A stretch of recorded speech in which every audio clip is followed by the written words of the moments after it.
Hey everybody, this is Brett, and I really wanted to do a video tonight, and so I'm just going to muddle through this.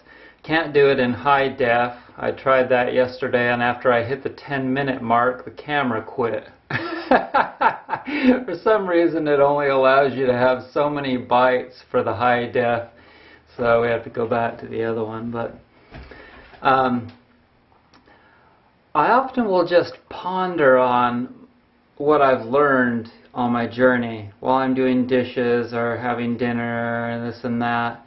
And there are so many things that I've learned that I've talked about in videos in the past, but there's so many of them that you might not find it. So I'm going to go back here.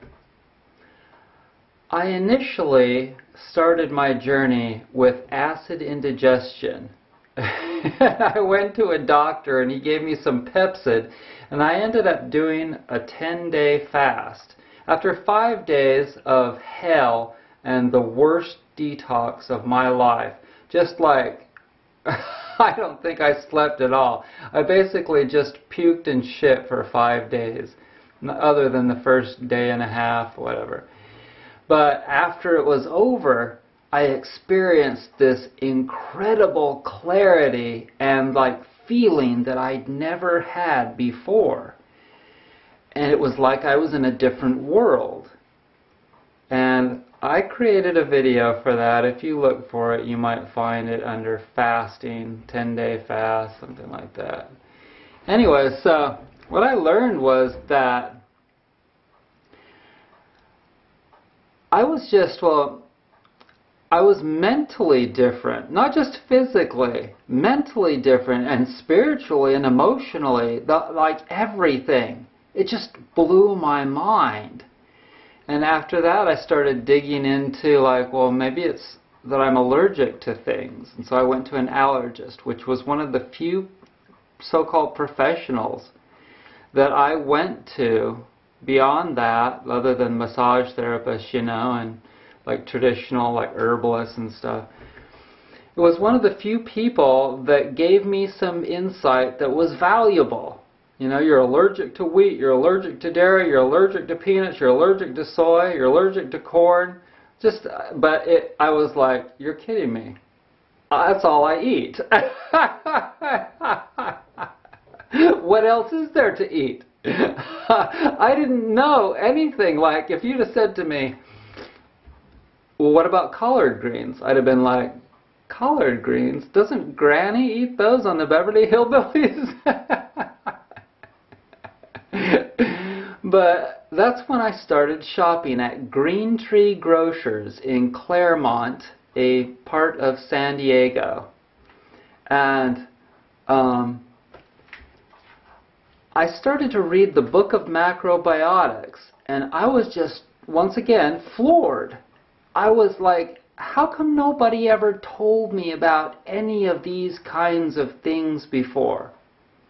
I mean, my parents would feed me some vegetables here and there, other than the Skippy full of hydrogenated vegetable oil and all of that. Just like that, they didn't even know what a label was. They never read any labels. They just looked at the packaging and said, oh, well, this looks good, and grabbed it. How much does it cost? How much does it cost? And grabbed it. And so, I mean, all I'd ever experienced before that time was some decent meals when my parents were together. After they split up, forget it, because one was either, whoever I was with, they were always working, so I was home, kind of watching my little brother and sister, and I wasn't raised right, no doubt. I was raised okay, I guess, other than the hell of fighting and all that. But initially, I learned what I learned from the Yeast Connection book, because I learned that I had a yeast problem, a candida problem. And so I tried to completely get rid of all sugars, It almost freaking killed me. I got so thin and so weak. And was so difficult. Like the first 6 months that I gave up sugar, I basically just rolled around in my bed and sweated all night and dreamed about candies and cakes and cookies all night, every single night. After 6 months of that, 6 months, I finally got through it. But I did not eat any white sugar or any white flour foods for that whole time. I stayed totally strong. And, but in the very beginning, I thought that I could just kick it. Because, see, I'd gone through this extreme fast thing and experienced extreme results really fast. And so I thought that, well, I can just do that again. But that's not how it turned out. And it turned out that for long-term healing, I had to work and work and work and work. That was like 25 years ago. And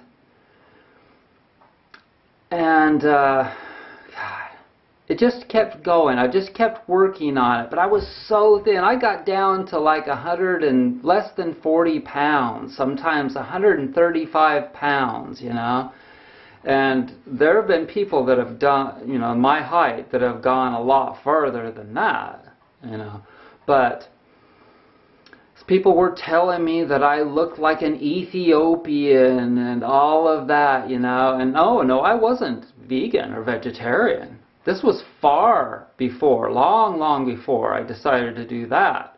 But I got really thin because my digestional abilities were so poor. So poor. And I'm a celiac, or I was a celiac. I still am. That means that I do not do any wheat.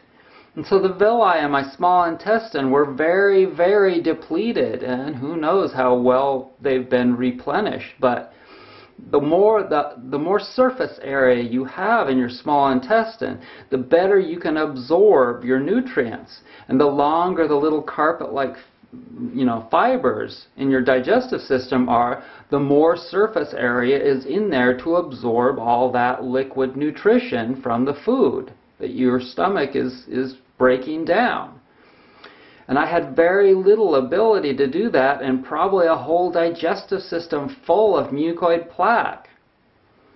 And so it took a long time for me to break down all the built-up food matter and toxins in my body, And it's just amazing to me that there are people that, like Dara Dubonnet, that can go on a raw food diet and do well with it within weeks. She claims. But I believe that that's true. I believe that that is absolutely true. I've seen lots of people on the internet that are just like amazing in that regard. But usually people that are able to quickly heal did not have a troubled childhood. They maybe didn't have a mouthful of mercury fillings. They didn't get fed a lot of antibiotics. They weren't exposed to a lot of chemicals and chlorine and bad air. People that were raised in the country, like Dan McDonald, that had clean air and, typically better healthy food, farm food. There's so many people that, like Elvis, people like, what's his name,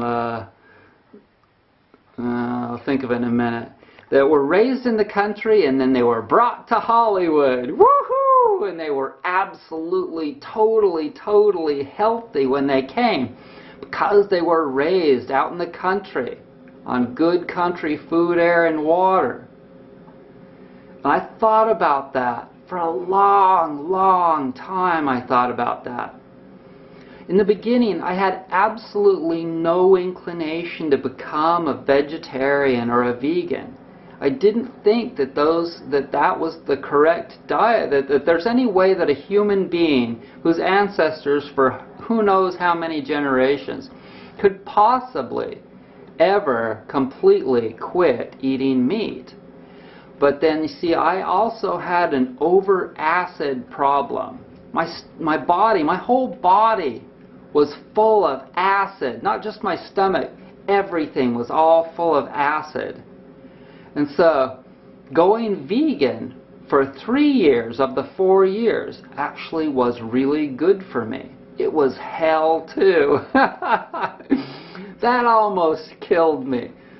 A whole lot of the radical changes, I swear, that I've been through have damn near freaking killed me. But after 4 years of being vegan, the last year was bad. I wanted to stay. I had no inclination of coming off of being vegan. And after a year, and then I was feeding the dog organic chicken, and I was looking at it drooling, I was like, and then I got really, really sick, and it forced me back to eating meat and eggs again, but not dairy. I know better than that, you know. Knock on wood. Look at those nails. that thumbnail, it's not only a full thumbnail now, it's getting thicker. Okay, and so I've learned so damn many things. And people that get cancer and then they want to heal in 6 months or a year or whatever, they want to go on some kind of a cancer diet, a vegan diet, or this or that. Whether or not they can make it and get healthy, there's so many things that depends on. How much resources do they have in their body in regards to nutrients? How strong are their organs of elimination to be able to deal with what they're going to go through with cleansing and healing their body for many, many years? This is a long, long-ass journey for most people out there, because most people don't change until they get sick. See, I started pretty early, but I was sick pretty early. So I had a pretty good amount of strength and desire to live. You have to have that. But even if you do have that, if you're older and your body is worn down, it still may not make it. You still may not make it. But I still don't recommend, I don't recommend anything, but I would still never say that it's good to do chemotherapy. I would still never do, think of the words chemo, chemical therapy, chemo, antibiotic, against life, okay? Regardless of any of those things, whether you may live, you may die, blah, blah, blah. But do it right if you're going to heal. Do it naturally. Naturally. And let the cards fall where they may. So I want to thank you for joining me, and there's so much more that I can talk about in this journey, and I'll do more of these kinds of videos, but I have to get them out sometimes so that you understand where I've been. And, I have so much farther to go. I've only had clean air and clean water now for 4.5 months. Think about that. It was a 25-year journey. But now that I'm 49 years old, I've only had clean air and well water consistently, not like little trips for a week or something, but consistently now. I live in the country where there's clean air, food, and water now for the first time in my life. And you know what it is? It's like huge. I cannot tell you how important it is. But you see, they are never going to admit it. The municipal water district, or the air quality control governmental they're never going to admit it. Somebody that drives has to drive in their car every day, and there's no way in hell they're even close to giving up that job that they know that they need, and oh, there's nothing else I could do in life. Well, I'm not here to tell you all the answers. I know I was going to stop this flick. I'm not here, though, to tell you all the answers. All I'm here is to tell you the truth. And that is that if you really, really want to heal, eventually, you may not be ready now, but eventually, you have to get clean air, clean food, and clean water. And if you can't get the clean water, at least get filtered water. Okay, so now I have filtered well water. Okay, so today I got a ceramic filter that's specifically for well water, not for municipal city water. So they're not considering chlorine or fluoride, none of that. It's for well water, and it does a better job even. It even removes particulate matter. So it's getting it down to something like 9 parts per million or something.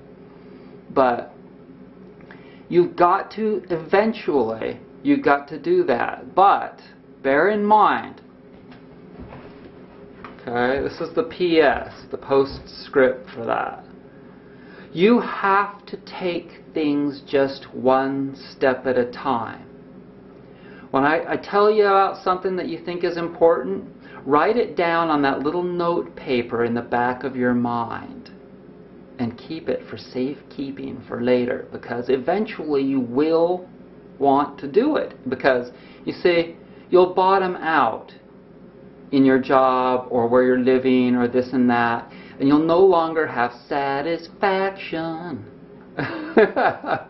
When I moved to Asheville, it took me quite a while to acclimate to being there. It was so cool, it was so progressive, it was so new agey and hippies and yoga and all of that.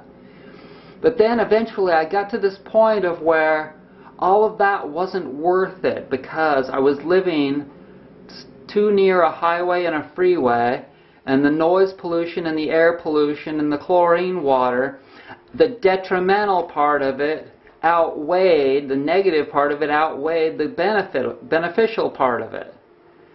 And so, and also I didn't need all of that crazy like circus energy anymore. I didn't need it anymore. And so eventually, just like the veganism, it peaked and then it fell off. Now the key is to get out while you're at your peak. That's what they'll tell you in Vegas. You have to learn to recognize when you've maxed out with something, whether it be a relationship. Oh, that relationship's going downhill now. Get out before it gets too bad. It's the same with anything. Intuition, the better your intuition is, the less you're going to suffer if you hang too long with something. I know I was going to quit this video. It's a good thing I went back to the other format, because it had stopped a long time ago. Sorry, I'm not so crystal clear. I have to get a different camera or something. But, so just do things one thing at a time, and as soon as the situation you're in or the diet you're in or whatever is not as good as it once was, then you know that it's time to figure out something new to move on to. This place that I'm at here, I see the downsides of it already, and I won't mention it right now. Someday I'll tell you about the downsides of living here. And but eventually I'll be ready to go. Now think about it in terms of life and death. Eventually I'll be ready to go. And I'll probably know when it's time to go. As for this video, it's time now to go. So I hope you're well.